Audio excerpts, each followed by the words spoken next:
ನಿಮ್ಮ ಒಂದು ಮೊದಲನೇ ಸಿನಿಮಾ ಇದು. ಸೊ ಯಾವ ರೀತಿ ಪ್ರಿಪೇರ್ ಆಗಿದ್ರಿ? ಮಾಡೋದಾದ್ರೂ ನನ್ನ ಇಮೇಜ್ನ ಬಿಟ್ಟು ಆ ಕ್ಯಾರೆಕ್ಟರ್ನ ಪ್ಲೇ ಮಾಡಿದ್ರೆ ನನಗೆ ನನ್ನ ಹೆಸರಿಗೆ ಏನಾದರೂ ಡ್ಯಾಮೇಜ್ ಆಗುತ್ತಾ? ಕತ್ತು ನಿಂಗೆ ಗೋಡೆಗೆ ಹಿಂಗೆ ಹಿಡ್ಕೊಂಬಿಟ್ಟು ಯಾಕೆ ಯಾಕೆ ಯಾಕೆ ಏನಾಯ್ತು, ಯಾಕೆ ಹಿಂಗೆ ಮಾಡ್ತಿದ್ದೀರ ಅಂದ್ರೆ, ಇಲ್ಲ ಇಲ್ಲ ಇವಾಗ ಹೇಳಿ ಡೈಲಾಗು ಅಂತೆ. ನಿಮ್ಮ ಒಂದು ಲೈಫ್ ಏನಿತ್ತು ಅಂತ ಹೇಳಿದ್ರೆ ಸ್ಟೇಜ್, ಮೈಕ್, ಸಾಂಗ್, ಸಡನ್ ಆಗಿ ಲೈಟ್ಸ್, ಕ್ಯಾಮ್ರಾ, ಆಕ್ಷನ್ ಅಂತ ಬಂತು. Some people will expect me ಮತ್ತೆ ರಾಕ್ ಸ್ಟಾರ್ ಡ್ಯಾನ್ಸ್ ಎಲ್ಲ ಇರಬೇಕು ಅಂತ ಎಕ್ಸ್ಪೆಕ್ಟ್ ಮಾಡ್ಬೋದು. ನಾನು ಟೋಟಲ್ ಆಪೋಸಿಟ್ ಮಾಡ್ಬಿಟ್ಟಿದ್ದೀನಿ. ಅದ್ರಲ್ಲಿ ರಾಕೇಶ್ ಅವ್ರು ಕೂಡ ಇದ್ದಾರೆ, ತುಂಬಾ ಒಳ್ಳೆ ಪಾತ್ರ ಮಾಡಿದ್ದಾರೆ ರಾಕೇಶ್ ಅವರು ಅಂತ. ಸೊ ನಿಮ್ಮ ಕಾಂಬಿನೇಷನ್ ಹೇಗಿದೆ ಸರ್? ಅಥವಾ ನಾನು ಕರಿತೇನೆ ಸಕ್ಲ ಹೋಗೋಣ ಬಾರೋ, ಹೋಗೋಣ ಬಾರೋ ಬಾರೋ ಬಾರೋ ಅಂತ ಕರಿತರ್ತೆ. ಅವನು ತಡಿ ಒಂದ್ ನಿಮಿಷ ತಡಿ ಅವ್ನು ಒಟ್ಟಿನಲ್ಲ ಊರಿಂದ ಓಡೋಗ್ಬೇಕು. ಒಳ್ಳೆ ಫ್ಯೂಚರ್ ಇತ್ತು ಅವ್ರಿಗೆ. ನೋಡಿ ಅಷ್ಟೇ, ಏನು ಹೇಳಕ್ಕಾಗಲ್ಲ. ನೋಡಿ ಯಾವ ಟೈಮಲ್ಲಿ ಯಾರು ಏನಾಗುತ್ತೆ. ನಡಿಯೋ ಬೆಂಗಳೂರಿಗೆ ಬಾರೋ ಓಡೋಣ. ಸೊ ಹಾಗಾದ್ರೆ ಬೆಂಗಳೂರಿಗೆ ಹೋಗೋಣ ಅನ್ನೋದೊಂದು ಟ್ವಿಸ್ಟ್. ಅದನ್ನ ನೀವು ಕತೆ ಸಿನಿಮಾದಲ್ಲಿ ನೋಡಿದಾಗ ಮಾತ್ರ ನಿಮ್ಗೆ ಮಜಾ ಬರೋದ. ನಿಮ್ಗೆ ಏನು ಕನ್ನಡ ಪಿಕ್ಚರ್ ವೀಕ್ಷಕರಿಗೆ ಸ್ವಾಗತ. ನಾನು ಹರ್ಷಿತಾ. ಇದೇ ಏಪ್ರಿಲ್ 17ಕ್ಕೆ ಎಲ್ಲರ ಕಾಲೆಳೆಯುತ್ತೆ ಕಾಲ ಅನ್ನೊಂದು ಸಿನಿಮಾ ಬರ್ತಾ ಇದೆ. ಸೊ ಸದ್ಯಕ್ಕೆ ನನ್ನ ಜೊತೆ ಈ ಒಂದು ಸಿನಿಮಾದ ಹೀರೋ ಆಗಿರುವಂತಹ ಕನ್ನಡ ರ್ಯಾಪರ್ ಚಂದನ್ ಶೆಟ್ಟಿ ಅವರಿದ್ದಾರೆ. ಅವ್ರನ್ನ ಸ್ವಾಗತ ಮಾಡ್ತಾ ಇದ್ದೇವೆ. ನಮಸ್ತೆ ಸರ್. ನಮಸ್ತೆ. ಹೆಂಗಿದ್ರಿ? ಚೆನ್ನಾಗಿದೆ, ನೀವ್ ಹೇಗಿದ್ದೀರಾ? ನಾನು ಚೆನ್ನಾಗಿದ್ದೀನಿ ಸರ್. ಇನ್ನೇನು ನಿಮ್ದು ನಾಡ್ದು ಪ್ರೋಗ್ರಾಮ್ಸ್ ಇದೆ ಅಂತ ತಿಳ್ಕೊಳ್ತೀನಿ ನಾನು. ಏಪ್ರಿಲ್ 11ಕ್ಕೆ ರೆಡಿ ಆಗಿದೆ ಎಲ್ಲ? ಎಲ್ಲ ಆಗಿದೆ, ಎಲ್ಲ ರೆಡಿ ಇದೆ. ಅದರ ಜೊತೆಗೆ ನಾನೊಂದು ಕೇಳ್ಪಟ್ಟೆ ಏನು ಅಂತ ಹೇಳಿದ್ರೆ ಇಂಗ್ಲಿಷ್ ಸಾಂಗ್ ರೆಡಿ ಆಗ್ತಾ ಇದೆ ಅಂತ. ಸೊ ಅದ್ರ ಅಪ್ಡೇಟ್ ಏನಾದ್ರು ಇದೆಯಾ? ಎಕ್ಸ್ಕ್ಲೂಸಿವ್ ಅಪ್ಡೇಟ್ ಅದೇ ಈ ಎಲ್ಲರ ಕಾಲ ಸಿನಿಮಾ ರಿಲೀಸ್ ಆಗಿ ನೆಕ್ಸ್ಟ್ ಮುಂಬರುವ ವಾರದಲ್ಲಿ ನನ್ನ ಹಾಡನ್ನ ರಿಲೀಸ್ ಮಾಡ್ತಾ ಇದ್ದೀನಿ. ಏನ್ ಎಕ್ಸ್ಪೆಕ್ಟೇಷನ್ ಇಟ್ಕೋಬೇಕು ಸರ್? ಏನು ಎಕ್ಸ್ಪೆಕ್ಟೇಷನ್ ಇಟ್ಕೋಬೇಡಿ. ಆಕ್ಚುಲಿ ಸಾಂಗ್ ಬಂದ್ಮೇಲೆ then you directly watch the song. It's a surprise. ಹೇಳ್ತೀನಿ ಇನ್ನು ಸದ್ಯದಲ್ಲೇ ಒಂದೊಂದಾಗೆ. ಇನ್ನೇನು ಕೆಲವೇ ದಿನಗಳಿದೆ ನನ್ನ ಹಾಡು ರಿಲೀಸ್ಗೂ. ಒಂದೊಂದಾಗಿ ಸರ್ಪ್ರೈಸ್ಗಳನ್ನ ಕೊಡ್ತಾ ಹೋಗ್ತೀನಿ. ವೈಟಿಂಗ್. Thank you sir. ಈಗ ಸಿನಿಮಾ ಬಗ್ಗೆ ನಾವು ನೋಡ್ತಾ ಹೋದ್ರೆ ನಿಮ್ಮ ಒಂದು ಮೊದಲನೇ ಸಿನಿಮಾ ಇದು.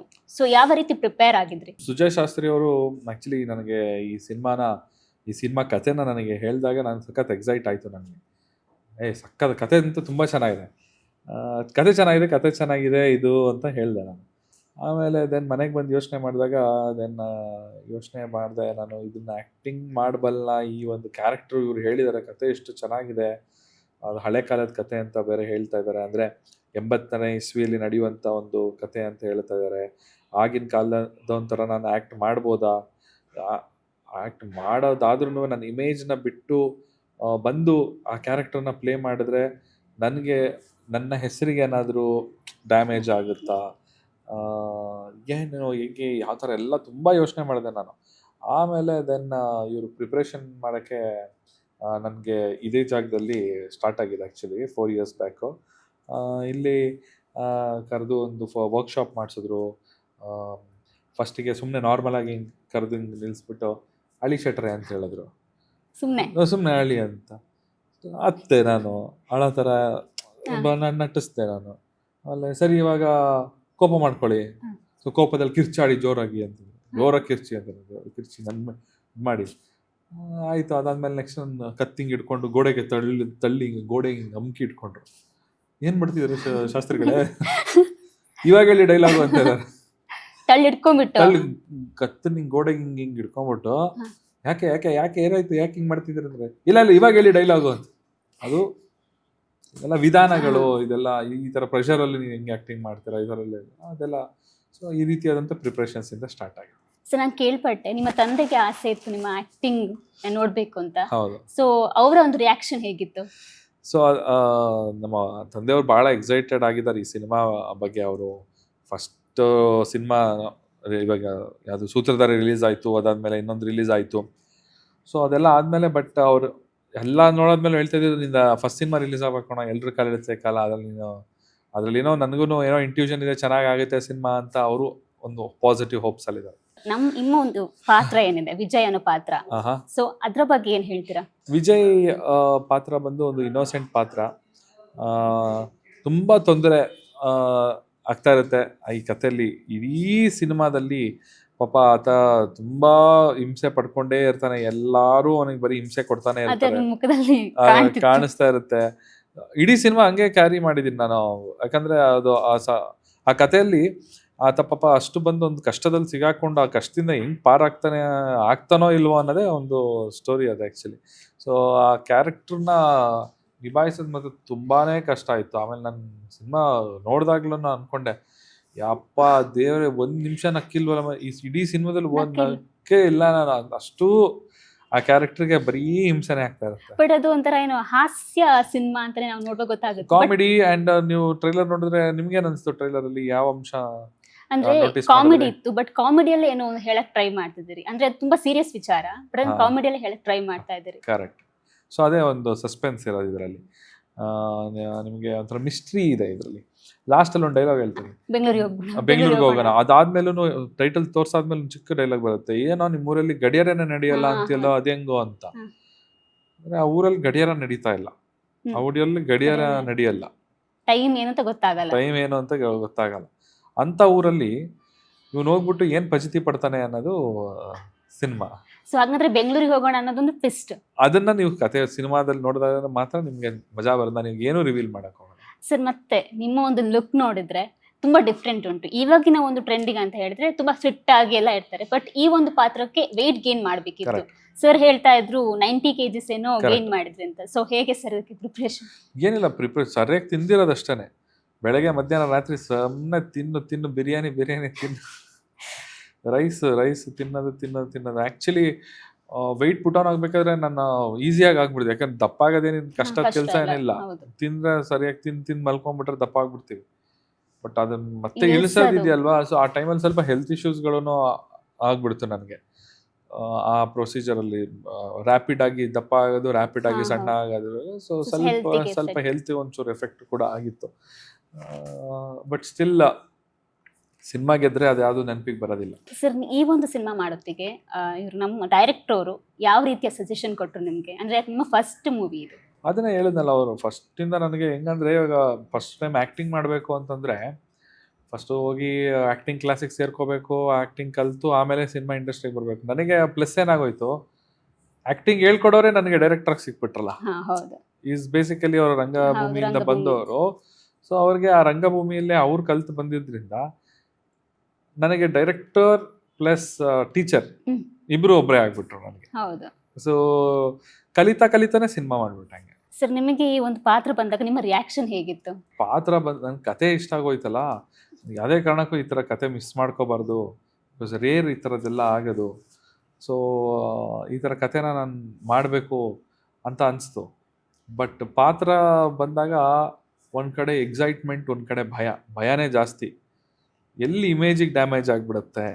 ನಾರ್ಮಲಿ ಒಬ್ಬ ಸಿಂಗರ್ ಆಕ್ಟಿಂಗ್ ಬಂದಾಗ ಇದು ಬಂದೇ ಬರುತ್ತೆ, ಮಾತು ಬಂದೇ ಬರುತ್ತೆ. Some people will expect me like full mass action, ಮತ್ತೆ ಡ್ಯಾನ್ಸ್, ರಾಕ್ ಸ್ಟಾರ್ ಡ್ಯಾನ್ಸ್ ಎಲ್ಲ ಇರಬೇಕು ಅಂತ ಎಕ್ಸ್ಪೆಕ್ಟ್ ಮಾಡ್ಬೋದು. ಬಟ್ ನಾನು ಟೋಟಲ್ ಆಪೋಸಿಟ್ ಮಾಡ್ಬಿಟ್ಟಿದ್ದೀನಿ. ಬಟ್ ಅದು ಆಕ್ಚುಲಿ ತುಂಬಾ ಒಳ್ಳೆ ಪ್ರಯತ್ನ. ನಾನು ತುಂಬಾ ಕಮೆಂಟ್ಸ್ ನೋಡ್ತಾ ಇದ್ದೆ, ಯಾವಾಗ ಸಿನಿಮಾ ಬರ್ತಾರೆ ಅಂತ ವೆಯ್ಟ್ ಮಾಡ್ತಾ ಇದ್ದಾರೆ. Let's see. ಅದನ್ನ ಇವಾಗ ಈಗಿನ ಜನರೇಷನ್ ಅಲ್ಲಿ if you do something different only people will recognise you. ಮಾಡಿದ್ದನ್ನ ಬೇರೆ ಯಾರೋ ಮಾಡಿದ್ದನ್ನ ಮತ್ತೆ ತಗೊಬಂದು ರಿಪೀಟ್ ಆಗಿ ಕ್ರಿಯೇಟ್ ಮಾಡಿದ್ರೆ ಇಷ್ಟಪಡಲ್ಲ. ಏನಾದ್ರೂ ಹೊಸದಾಗಿ ನೀವೇನಾದ್ರೂ ಮಾಡಿದ್ರೆ ದೇ ವಿಲ್ ಲೈಕ್. ಸರ್ ಏನು ಅಂತ ಹೇಳಿದ್ರೆ, ನಿಮ್ಮ ಒಂದು ಲೈಫ್ ಏನಿತ್ತು ಅಂತ ಹೇಳಿದ್ರೆ ಸ್ಟೇಜ್, ಮೈಕ್, ಸಾಂಗ್, ಸಡನ್ ಆಗಿ ಲೈಟ್ಸ್, ಕ್ಯಾಮ್ರಾ, ಆಕ್ಷನ್ ಅಂತ ಬಂತು. ಸೊ ಆ ಒಂದು ಡಿಫ್ರೆನ್ಸ್ ಏನಾದ್ರೂ ನಿಮ್ಮ ವೈಯಕ್ತಿಕ ಜೀವನದಲ್ಲಿ ಏನೋ ಡಿಫ್ರೆನ್ಸ್ ಆಯ್ತಾ ಅಂತ? ವೈಯಕ್ತಿಕ ಜೀವನದಲ್ಲಿ ಏನೋ ಡಿಫ್ರೆನ್ಸ್ ಏನಾಗಿರ್ಲಿಲ್ಲ. ಅಂದರೆ ಕರಿಯರ್ ವೈಸಲ್ಲಿ ಸ್ವಲ್ಪ ನನಗೆ ಎಲ್ಲ ಥರದ್ದು ಎಕ್ಸ್ಪೀರಿಯನ್ಸ್ ಬೇಕಿತ್ತು. ಸಿಂಗರ್ ಆಗೂ ಎಕ್ಸ್ಪೀರಿಯನ್ಸ್ ಆಲ್ರೆಡಿ ನಾನು ತೊಗೊಂಡಿದ್ದೀನಿ. ಸಿಂಗರ್ ಆಗಿ, ಒಬ್ಬ ಪರ್ಫಾರ್ಮರ್ ಆಗಿ, ಒಬ್ಬ ಆ್ಯಕ್ಟರ್ ಆಗಿ ಯಾವ ರೀತಿ ಇರುತ್ತೆ, ಏನೇನು ಚಾಲೆಂಜಸ್ ಫೇಸ್ ಮಾಡಬೇಕಾಗುತ್ತೆ ಅದು ಭಾಳ ಅಂದ್ಕೊಂಡಿದ್ದೆ. ಸೊ ಈ ಸಿನಿಮಾ ಮುಖಾಂತರ ಅದು ನನಗೆ ತುಂಬ ಚೆನ್ನಾಗಿ ಅರ್ಥ ಆಗಿದೆ. ಸರ್ ಇದೇ ಒಂದು ಟೈಮಲ್ಲಿ ನೀವು ಆ್ಯಕ್ಚುಲಿ 2017 ಬಿಗ್ ಬಾಸ್ಗೆ ಬಂದಿದ್ರಿ. ಸೊ ಇಲ್ಲಿಗೆ ಒಂದು 7 ವರ್ಷ ಆದರೂ ಆಗಿರ್ಬೋದು.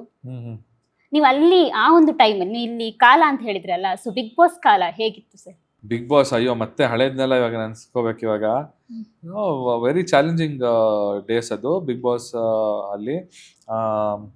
ಇವತ್ತಿಗೂ ನೆನ್ಸ್ಕೊಳ್ತಾರೆ. ನಾನು ಎಲ್ಲಾದ್ರೂ ಹೊರಗಡೆ ಹೋದಾಗ, ಸರ್ ಆ ಡಬ್ಬ ಇಟ್ಕೊಂಡಿದ್ದೀರಾ ಸರ್ ಇನ್ನೂ? ಅದು ಡಬ್ಬ ಮೇನ್ ಕ್ಯಾರೆಕ್ಟರ್ ಸರ್. ಹೌದು, ಅದು ಇದೆಯಾ ಸರ್, ಅದು ಇದೆಯಾ ನಿಮ್ಮ ಹತ್ರ? ಅಫ್ಕೋರ್ಸ್ ಖಂಡಿತವಾಗ್ಲೂ ಇದೆ. ಇವತ್ತು ನನ್ನ ಮನೇಲಿ ಇಟ್ಕೊಂಡಿದ್ದೀನಿ ಅದು. ಸೊ ಅದು ಅವತ್ತಿಗೆ ಬಿಗ್ ಬಾಸ್ ಮನೆ ಒಳಗೂ ಹೋಗೋ ಮುಂಚೆ ನನಗೆ ಐಡಿಯಾ ಇರಲಿಲ್ಲ ನಾನು ವಿನ್ನರ್ ಆಗ್ತೀನಿ ಅಂತ ನನಗೆ ಅಂದ್ಕೊಂಡಿರಲಿಲ್ಲ. ಎಲ್ಲೋ ಒಂದು ಕಡೆ ಹೇಳಿದರು ಗೆಲ್ಬೋದು ನೀವು ಹೋಗಿ ಒಳಗಡೆ ಅಂತ ಪರಮ್ ಸರ್. ನಾನು ಬರಲ್ಲ ಅಂತ ಹೇಳ್ತಾ ಇದ್ದೆ ನಾನು. ಬೇಡ ಸರ್ ನಮಗೆಲ್ಲ ಸುಮ್ಮನೆ ನಮಗೆಲ್ಲ ಗಲಾಟೆ ಕಿರ್ಚೋದು ಎಲ್ಲ ನಮ್ಮ ಮೇಲೆ ಜಗಳಕ್ಕೆ ಬರೋದು ನನಗೆಲ್ಲ ಇಷ್ಟ ಆಗಲ್ಲ ಅದು. ನಾನು ಇಲ್ಲ ಆ ಥರ ಏನಿಲ್ಲ, ಅದೇ ತಾನೇ ಲೈಫು ಚಾಲೆಂಜು, ಹಂಗೆ ಮಾಡಬೇಕು, ನೀವು ಇರಿ ಹೋಗಿ ನೀವು ಗೆಲ್ಬೋದು, ನಾನು ನೋಡ್ತಾ ಇದ್ರೆ ಯಾಕೋ ನೀವು ಗೆಲ್ತೀರಾ ಅಂತ ಅನ್ನಿಸ್ತಾ ಇದೆ ಅಂದ್ಬಿಟ್ರು. ಹೌದಾ ಇಷ್ಟು ದೊಡ್ಡವರೇ ಹಿಂಗೆಲ್ಲ ಹೇಳ್ತಿರ್ಬೇಕು, ಆಯಿತು ನೋಡೇ ಬಿಡ. ನಾನು 100 ಡೇಸ್ ಎಷ್ಟು ದಿವಸ ಸರ್ 100 ಡೇಸ್ ಅಷ್ಟೇ ತಾನೇ ನೋಡೋಣ ಚಾಲೆಂಜ್ ಲೈಫಲ್ಲಿ ಅಂತ ತೊಗೊಂಡು ಹೋಗಿದ್ದು. ಇವತ್ತಿಗೂ ತುಂಬ ಜನ ನೆನೆಸ್ಕೊಳ್ತಾರೆ, ಇವತ್ತಿಗೂ ಎಷ್ಟೋ ಜನ ಹೇಳ್ತಾರೆ season 5 is the best season ಅಂತ ಹೇಳ್ತಾರೆ. ಇವತ್ತು ನಾವು ಆ ಸೀಸನ್ ಫುಲ್ ಆಗಿ ನೋಡಿದ್ವಿ, ಅದಾದ್ಮೇಲೆ ಆ ಥರದ್ದು ಬರಲಿಲ್ಲ ಸೀಸನ್, ಮ್ಯೂಸಿಕಲ್ ಸೀಸನ್ ಅಂತ. ಸೊ ತುಂಬ ಎಫರ್ಟ್ ಹಾಕಿದೆ, ಅದಂತೂ ಸತ್ಯ.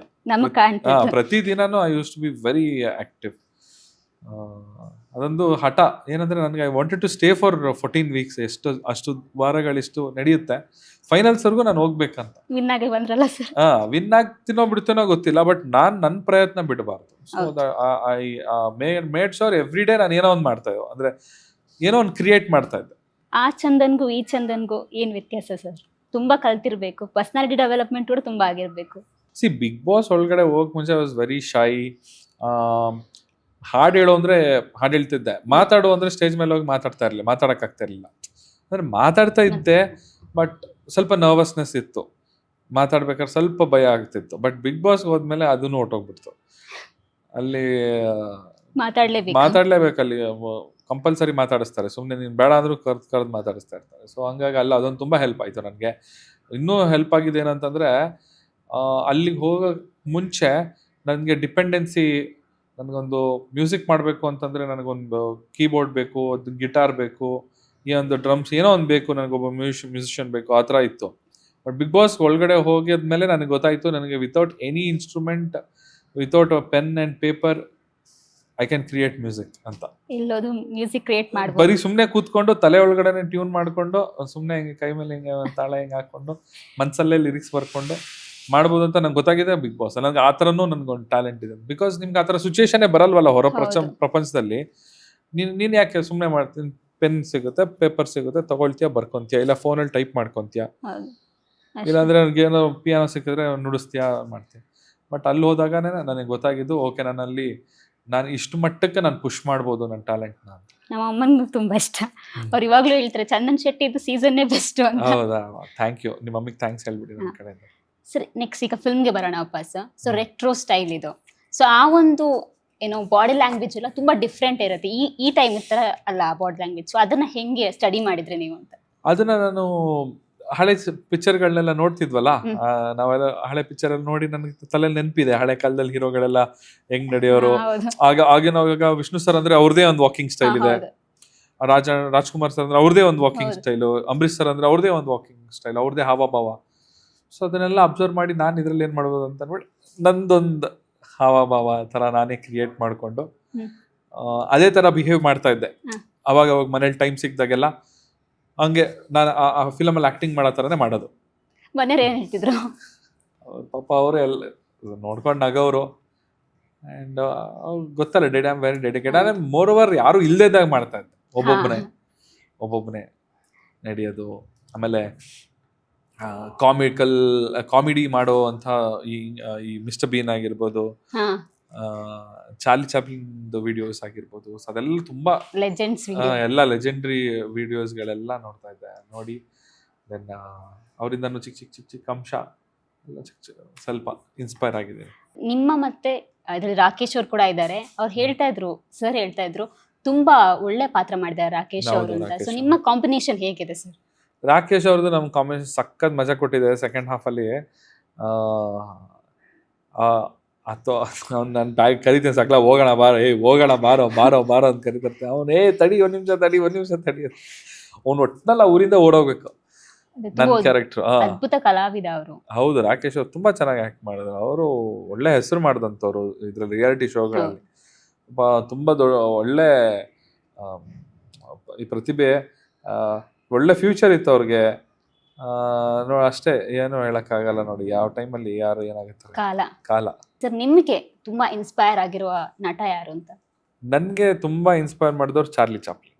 ಎಲ್ಲನ ನಗಿಸ್ತಾ ಅವರು ನಗ್ಸೋದು ಒಂದಾದ್ರೆ ತೆರೆ ಮೇಲೆ ಅವರು ದೇಶದಲ್ಲಿ ಆ ಟೈಮಲ್ಲಿ ಆಗ್ತಿದ್ದಂಥ ಪರಿಸ್ಥಿತಿನೇ ಬೇರೆ ಇತ್ತು. ಹೌದು. ಅವರ ಅದನ್ನೆಲ್ಲ ಮೀರಿ ಜನಗಳಿಗೆ ಎಂಟರ್ಟೈನ್ ಮಾಡ್ತಾ ಇದ್ರು. ಅಂದ್ರೆ ಆ ದೇಶದಲ್ಲಿ ಅವಾಗ ವಾರ್ಗಳು ನಡೀತಾ ಇತ್ತು, ಸಾಯಿಸ್ತಾ ಇದ್ರು ಜನಗಳನ್ನೆಲ್ಲ. ಬಟ್ ಅಂತ ಟೈಮಲ್ಲೂ ಆ ವ್ಯಕ್ತಿ ಜನಗಳನ್ನ ಎಂಟರ್ಟೈನ್ ಮಾಡಿದ್ರು. ಆ್ಯಂಡ್ ಹೊಸ ಹೊಸ ಟೆಕ್ನಾಲಜಿನ ಅವರೇನೆ ಕಂಡುಹಿಡಿತಾ ಇದ್ರು. ಅಂದರೆ ಫಿಲ್ಮ್ ಮೇಕಿಂಗಲ್ಲೇನೆ ಏನೇನು ಮಾಡ್ಬೋದು ಅನ್ನೋದನ್ನೆಲ್ಲ ಕಂಡುಹಿಡಿತಾ ಇದ್ರು. ಸೊ ಅದು ಬಿಫೋರ್ ಫಸ್ಟ್ ಯಾರು ಮಾಡ್ತಾರಲ್ಲ ಅವರೇ ಯಾವತ್ತು ಗ್ರೇಟ್. ಸರ್ ನನ್ಗೊಂದು ಕ್ಯೂರಿಯಾಸಿಟಿ ಇದೆ, ಏನಂತ ಹೇಳಿದ್ರೆ ಫಸ್ಟ್ ಮೂವಿ ಅಲ್ಲ, ಫಸ್ಟ್ ಡೇ ಶೂಟ್ ಹೇಗಿತ್ತು ಸರ್? ಸಖತ್ ಫನ್ನಿ ಆಗಿತ್ತು ಆ್ಯಕ್ಚುಲಿ. ಫಸ್ಟ್ ಶಾರ್ಟ್ ನನಗೆ ಒಂದು ಬ್ಲಾಂಕೆಟ್ ಹಾಕೊಂಡು ಫುಲ್ ತಲೆವರೆಗೂ ಬ್ಲಾಂಕೆಟ್ ಹಾಕೊಂಡು ಮಲಗೋದು, ಅದೇ ನನ್ನ ಫಸ್ಟ್ ಶಾರ್ಟ್. ಹೌದಾ? ಮುಖಾನೇ ತೋರಿಸಿ ಸರ್ ಏನು ಸರ್ ಶಾರ್ಟು, ಏನಿಲ್ಲ ರಗ್ಗೋಸ್ಕೊಂಡು ಮಲ್ಕೊಳ್ಳಿ ಅಂತ. ಹೌದಾ? ಮಲ್ಕೊಂಡಿದ್ದೆ, ಅದೇ ಫಸ್ಟ್ ಶಾರ್ಟ್. ಚೆನ್ನಾಗಿತ್ತು, ಒಳ್ಳೆ ಎಕ್ಸ್ಪೀರಿಯನ್ಸ್. ಸೊ ನಿಮ್ಮ ಒಂದು ಕ್ಯಾರೆಕ್ಟರ್ ಏನಂತ ಸ್ವಲ್ಪ ಸೀರಿಯಸ್ ಕ್ಯಾರೆಕ್ಟರ್ ತರ ಕಾಣ್ತಾ ಇದೆ, ಹೌದಾ? ಸೀರಿಯಸ್ ಅಂದ್ರೆ ಲಾಸ್ಟ್ ಟ್ರೈಲರ್ ಅಲ್ಲಿ ನೋಡಿದಾಗ ಬೆಂಗಳೂರಿಗೆ ಹೋಗ್ಬೇಕಿತ್ತು, ನಾನು ಹೋಗಿಲ್ಲ ಅಂದ್ರೆ ನನ್ನ ಪರಿಸ್ಥಿತಿ ಆ ಟೆನ್ಷನ್, ಇಡೀ ಸಿನಿಮಾ ಬರೀ ಟೆನ್ಷನ್ ಅಲ್ಲ. ಟೆನ್ಷನ್ ಪಾರ್ಟಿಯ ಸರ್ ನಿಮ್ಮ ಕ್ಯಾರೆಕ್ಟರ್ ಆತರ ಆದ್ರೆ ನಿಮ್ಮ ಆಪೋಸಿಟ್ ಮಾಡಿರುವಂತದ್ದು ಅರ್ಚನಾ ಅವರು, ಅವ್ರದ್ದೊಂಥರ ಗಂಡ್ಬೀರಿ ಕ್ಯಾರೆಕ್ಟರ್. ಸೊ ನಿಮ್ಮ ಕಾಂಬಿನೇಷನ್ ಹೇಗೆ ವರ್ಕ್ ಆಯ್ತು? ಚೆನ್ನಾಗಾಯ್ತು. ಅವರು ಅರ್ಚನಾ ಅವರು ಸ್ಪೀಕ್ಸ್ ವೆರಿ ವೆಲ್, ಚೆನ್ನಾಗಿ ಮಾತಾಡ್ತಾರೆ, ಸ್ಪಷ್ಟವಾಗಿ ಕನ್ನಡ ಮಾತಾಡ್ತಾರೆ. ಆಮೇಲೆ ಮುದ್ದಾಗಿ ಆ್ಯಕ್ಟ್ ಮಾಡಿದ್ದಾರೆ ನಮ್ಮ ಸಿನಿಮಾದಲ್ಲಿ, ಚೆನ್ನಾಗಿ ಮಾಡಿದ್ದಾರೆ. ಆ್ಯಂಡ್ ಸುಜಯ್ ಅವರು ಕೂಡ ಒಳ್ಳೆ ಕೆಲಸ ತೆಗೆಸಿದ್ದಾರೆ ಅವ್ರ ಹತ್ರ. ಸರ್ ನಿಮ್ಮ ಪಾತ್ರ ಅಲ್ಲದೆ ಈ ಸಿನಿಮಾದಲ್ಲಿ ಬೇರೆ ಯಾರ ಪಾತ್ರ ನೀವು ನೋಡಿಬಿಟ್ಟು ನಂಗೆ ಈ ಪಾತ್ರ ಮಾಡಬೇಕಿತ್ತು ಅಂತ ಅನಿಸ್ತು? ಇಲ್ಲ, ನನ್ನ ಪಾತ್ರಕ್ಕೋಸ್ಕರ ತಾನೇ ನಾನು ಆ್ಯಕ್ಚುಲಿ ಸಿನಿಮಾನ ಒಪ್ಕೊಂಡಿದ್ದು. ಆದ್ರೆ ಬಟ್ ನಿಮಗೆ ತುಂಬಾ ಇಷ್ಟ ಆಗಿರೋ ಪಾತ್ರ ಯಾವ್ದಾದ್ರಲ್ಲಿ? ನನ್ ಬಿಟ್ರೆ ಮಂಜು ಪಾವಗಡ. ಅವ್ರು ಸಖತ್ತಾಗಿ ಮಾಡಿದ್ದಾರೆ, ಅವ್ರದ್ದು ತುಂಬಾ ಚೆನ್ನಾಗಿದೆ ಕ್ಯಾರೆಕ್ಟರ್. ಅವ್ರಿಗೆ ಆಕ್ಚುಲಿ ಅವ್ರಿಗೆ ಬಿಲ್ಡಪ್ ಸಿನಿಮಾದಲ್ಲಿ ನಾನು ಟ್ರೈಲರ್ ಅಲ್ಲಿ ನೋಡಿದೆ. ನೋಡಿದ್ರಲ್ಲ ಟ್ರೈಲರ್ ನೋಡಿದೆ, ತುಂಬಾ ಚೆನ್ನಾಗಿ ಬಂದಿದೆ ಟ್ರೈಲರ್. ಎಸ್ಪೆಷಲಿ ಈ ಶಂಕರ್ ನಾಗ್ ಅವರ ಟೈಮ್ ಅಲ್ಲಿ ಇತ್ತಲ್ಲ, ಸೊ ಆ ವೈಬ್ ಕೊಡ್ತಾ ಇದೆ, music, back ground music. Exactly. So ತುಂಬಾ ಖುಷಿ ಆಯ್ತು. ಅದೆಲ್ಲದಕ್ಕಿಂತ ಹೆಚ್ಚಾಗಿ ಈ ಜೆನ್ಸಿ ಜನರೇಷನ್ಗೆ ಈ ಒಂದು ಏನು ಕಾನ್ಸೆಪ್ಟ್ ತುಂಬಾ ಇಷ್ಟ ಆಗಬಹುದು. ಯಾಕಂತ ಹೇಳಿದ್ರೆ ಆ ಕಾಲಘಟ್ಟದಲ್ಲಿ ಅವ್ರು ಇರ್ಲಿಲ್ಲ. ನಮ್ಗೆ ಜೆನ್ಸಿ ಅವ್ರಿಗೆ ಅವ್ರು ಯಾವ ತರ ಯೋಚನೆ ಮಾಡ್ತಾರೆ, ಅವ್ರು ಏನ್ ಇಷ್ಟಪಡ್ತಾರೆ ಇವತ್ತಿಗೂ ನನಗೆ ಅರ್ಥ ಮಾಡ್ಕೊಳಕ್ಕೆ ಆಗ್ತಾ ಇಲ್ಲ, ನ್ಯೂ ಜೆನ್ಸಿನ. ಸೊ ಹಂಗಾಗಿ ಪ್ರಾಬಬ್ಲಿ ಇಷ್ಟ ಆಗ್ಬೋದು ಜೆನ್ಸಿ ಅವ್ರಿಗೆ. ಯಾಕಂದ್ರೆ ಈಗ ಆಲ್ರೆಡಿ ಅವರು ನೀವು ಚಿಕ್ಕ ವಯಸ್ಸಿಂದ ನೀವು ನೋಡ್ಕೊಂಡ್ ಬಂದಿರೋದೆಲ್ಲ ಬರೀ ವಾಯ್ಲೆನ್ಸು, ಈ ಮಾಸು, ಆ ತರದೇ ಸಿನಿಮಾಗಳು ಜಾಸ್ತಿ. ಆ ತರದೇ ತಾನೆ ನಾವು ನೋಡ್ತಿರೋದು ಆ ತರದ್. ಅಂದ್ರೆ ನಮ್ಮ ಟೈಮ್ ಅಲ್ಲಿ ಸಣ್ಣವ್ರು ಇರ್ಬೇಕಂತ ಹೇಳಿದ್ರೆ ಅದೇ ರೀತಿ ಸಿನಿಮಾ ಬಂದಿದ್ದು. ನಿಮ್ ಜೆನ್ಸಿ ಅವ್ರು ನೀವೆಲ್ಲ ನೋಡ್ತಿರೋದೆಲ್ಲ ಮಾಸು, ಫುಲ್ ಫೈಟ್ಸ್, ಆ ತರದ್ದೇನೆ. ಮೇ ಬಿ ಜೆನ್ಸಿ ಅವ್ರಿಗೆ ಇದು ಇಷ್ಟ ಆಗಬಹುದು, ಯಾಕಂದ್ರೆ ಹೊಸ ತರ ಇದೆಯಲ್ಲ, ಬೇರೆ ತರ ಇದೆಯಲ್ಲ. ಈಗಿನ ಜನರೇಷನ್ ಅವ್ರಿಗೆ ಏನೋ ಡಿಫ್ರೆಂಟ್ ಹುಡುಕ್ತಾರೆ ಎಲ್ಲಾದ್ರೂ. ಹೌದು, ಏನೋ ಡಿಫ್ರೆಂಟ್ ಹುಡುಕ್ತಾರೆ. ಸೊ ಈ ಒಂದು ಡಿಫ್ರೆಂಟ್ ಈ ಒಂದು ಪ್ರಾಡಕ್ಟ್ ಅಲ್ಲಿ ಉಂಟು ಅಂತ ನನಗೆ ಅನ್ನಿಸ್ತಾ ಇದೆ, ನನಗೂ ಅನ್ನಿಸ್ತಾ ಇದೆ. ಅದು ಏಪ್ರಿಲ್ 17ನೇ ತಾರೀಕು, ಲೆಟ್ಸ್ ವಾಚ್. ಸರ್ ಯಾವ ರೀತಿಯ ಕಾನ್ಸೆಪ್ಟ್ ಇದೆ ಆಕ್ಚುಲಿ?